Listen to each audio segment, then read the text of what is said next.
Mi-aduc aminte tot ce s-a întâmplat în ziua aia. Și țin minte cum am dat jos de aici, singur m-am urcat. Eu i-am dat lui biberon, i-am pus și lapte în el, că el era plângăcios și dar să știi, era laptele acru, de asta. De asta făceam așa de biberon.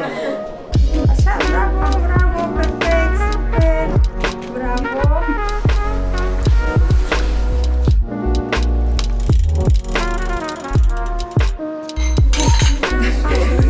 Asta mai mult.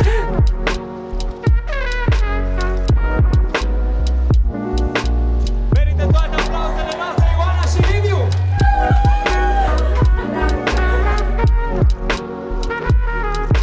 Era aniversarea mea aici și cred că aveam 10 ani și el era micuț.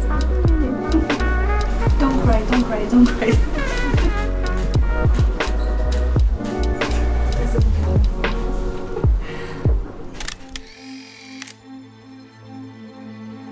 Dragostea mea, pe măsură ce ne apropiem de ziua în care vom păși împreună într-un nou capitol al vieții noastre, inima mea e plină de recunoștință, emoție și iubire.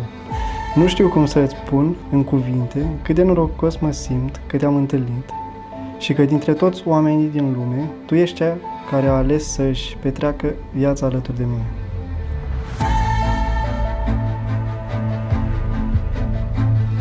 Îți promit că voi fi sprijinul tău în zilele grele, bucuria ta în zilele fericite și liniștea în momentele de neliniște.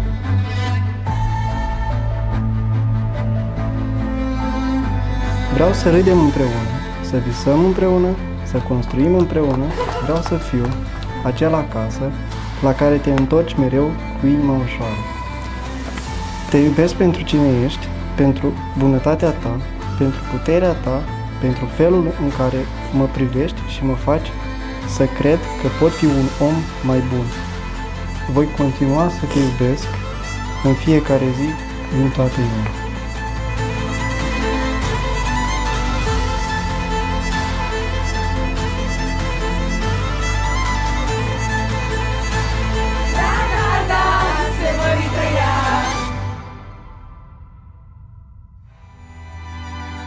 Puiul meu drag, când te-am întâlnit acum 7 ani, nu știam ce va urma.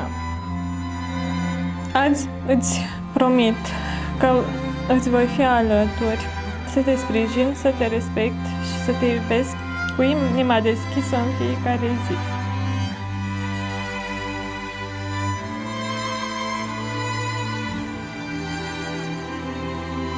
Te aleg astăzi și te voi alege din nou în fiecare zi. Te iubesc.